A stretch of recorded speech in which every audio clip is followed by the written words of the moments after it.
I was, of course, happy to meet the Hezbollah people because it's a point of view that's rarely heard in the United States. And I have no problem saying that I do want to express solidarity with them. And I'm not going to be a coward and a hypocrite about it. I don't care about Hezbollah as a political organization. I don't know much about their politics. And anyhow, it's irrelevant. I don't live in Lebanon. It's a choice that the Lebanese have to make, who they want to be their leaders, who they want to represent them. But there is a fundamental principle. People have the right to defend their country from foreign occupiers. And people have the right to defend their country from invaders who are destroying their country. And that, to me, is a very basic, elementary, and uncomplicated question. My parents went through World War II. Now, Stalin's regime was not exactly a bed of roses. It was a ruthless and it was a brutal regime, and many people perished. But who didn't support the Soviet Union when they defeated the Nazis? Who didn't support the Red Army?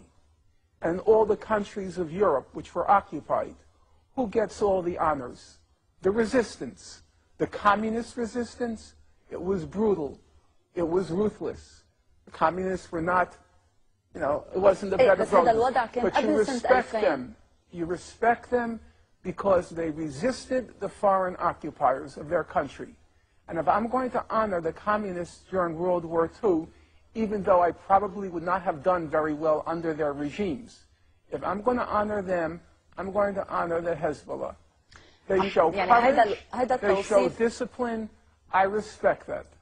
هذا التوصيف صحيح، ولكن قبل سنة 2000 بعد 2000 صار في انسحاب إسرائيلي من منطقة الجنوب، صار في انقسام بداخل لبنان بين الأطراف السياسية اللبنانية حول موضوع مستقبل السلاح وموضوع المقاومة. يعني هذا الانقسام الذي حصل أنت هون عم تفوت طرف فيه، أنت عم تكون طرف.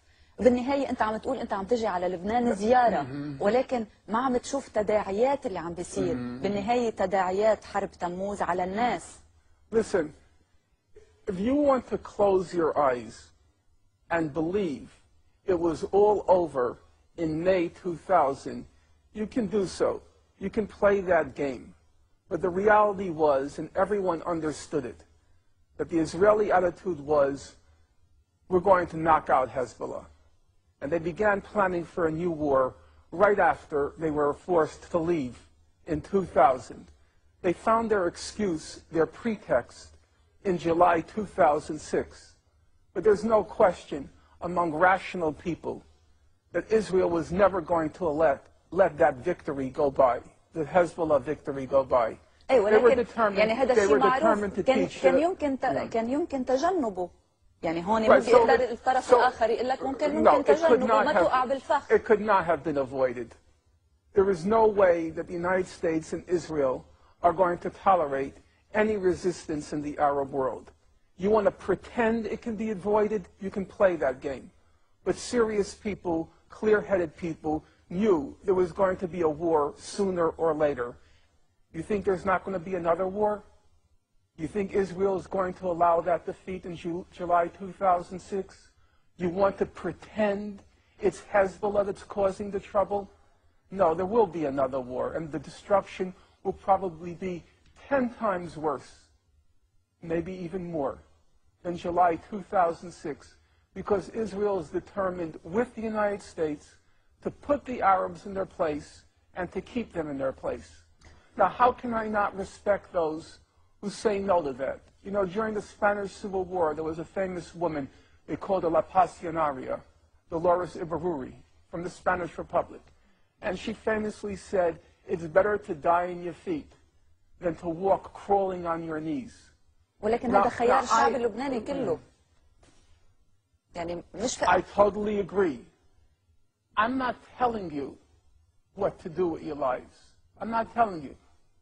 And if you rather live crawling on your feet, I could respect that. I could respect that. People want to live. How can I deny you that right? But then how can I not respect those who say they'd rather die on their feet? How can I not respect that? Israel and the United States are attacking because they will not allow any military resistance to their control of the region. That's the problem. If Hezbollah laid down its arms and said, we will do whatever the Americans say, you wouldn't have a war, that's true. But you'd also be the slaves of the Americans.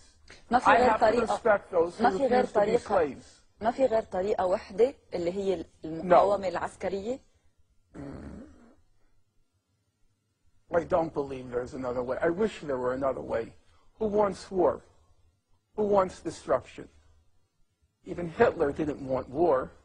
He would much prefer to have accomplished his aims peacefully, if he could. So I'm not saying I want it, but I honestly don't see another way unless you choose to be their slaves. And many people here have chosen that. I can't really say I can understand it. You want to live. I can't really say I respect it. You know, so many dead, so much destruction, before the bodies are even buried, before the buildings are even rebuilt, the person who's responsible for it all, you can't wait to welcome him. You can't wait to roll out the red carpet. I can't respect that. In that respect, I like the Jews much more. I like their attitude. You know what the Jewish attitude is? Never to forgive, never to forget. And I agree with that. Why roll out the red carpet less than 2 years after your whole country was destroyed by them? The Secretary of State said it was the birth pangs of a new Middle East. That's the statement of a freak. A human freak would compare the birth of a child with the destruction of a country. And yet there are people here who are so anxious to welcome her. They're trying to figure out, what are the Americans thinking? They can't wait for their banquets. How can anyone respect that? I respect the Jews 1,000 times more. Never to forgive, never to forget. All the death and all the destruction. And you can't wait to welcome him. Norman. It's disgusting. Who the hell cares if Bush is coming? ولكن أنت عم بتقول إنه في حرب أخرى قادمة. You should have declared him persona non grata. He's not welcome here. He destroyed your country. He was responsible for the war.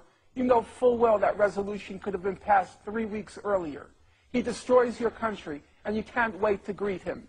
You have no self-respect. How can you expect other people to respect Arabs if you show no respect for yourself? If the Lebanese people overwhelmingly vote to let the Americans and Israelis have their way, I guess you have to accept that.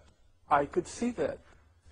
And I couldn't possibly say that they don't have the right to make that choice. Listen, in Nazi-occupied Europe, you have to remember, most of the populations made the choice to live under the Nazis. All of this talk about a French resistance is just a joke. It never happened. The French resistance, about 20% of the French population read the resistance newspaper. There were maybe 10% of the French who resisted. The rest said, don't resist, because the Nazis were ruthless. You resist, 400 are killed for each soldier that's killed. That's how the Nazis operated. So that most of the French said, like you, we want to live. Don't resist. But now I have to ask you, in retrospect, who do we honor? Do we honor those who say, let us live? Or do we honor those who said, let's resist? Leaders come last. There will be a leader who comes into power in Israel who is willing to make the concessions after the conditions have been created. Namely, Israel has to suffer a defeat.